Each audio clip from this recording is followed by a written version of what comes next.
Safi. We start with the Safi. Safi said where you go to school. I go to... Hello, everybody. Can I speak? Yeah, it's English. Oh, okay. I have a short speech.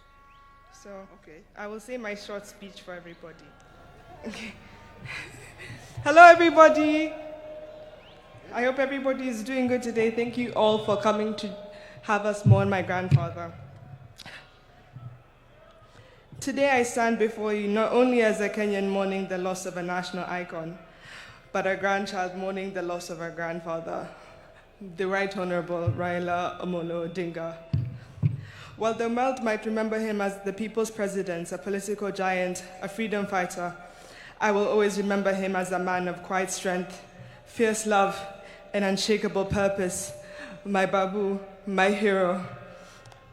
It is very hard to say goodbye to somebody, especially when you thought that person was immortal. I think of this situation as the ending of a great TV show. Like movie critics, we should focus not only on the ending, but what made the ending so impactful. The patient listener, a gentle teacher, the grandfather who never let the weight of the world stop him from showing up for all his family members, laughing with wisdom and with patience.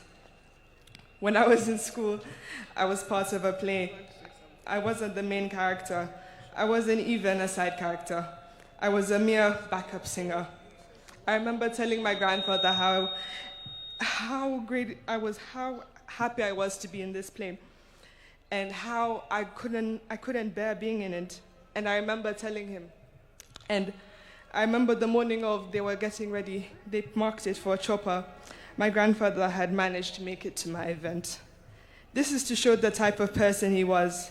No matter how big or small the achievement, he would always make sure to be there and make it known how proud of you he was.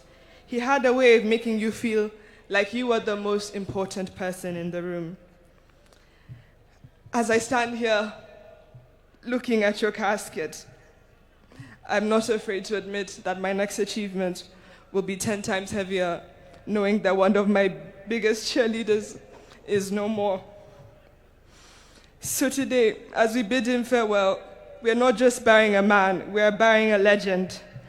And I want to say this especially to my Kenyan people. We are the legacy. If you ever doubted your voice, doubted that you mattered, remember him. If you ever felt too small to make a difference, remember him. Remember, he was not born a legend.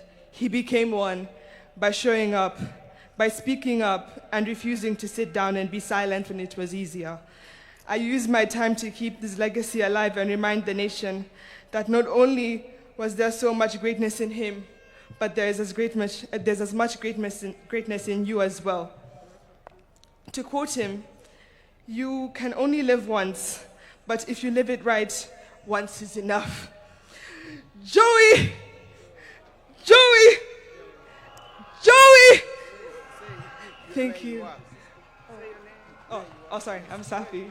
And I go to school in the University of Maryland, Baltimore County. I now use this opportunity to introduce my other cousins. Come on.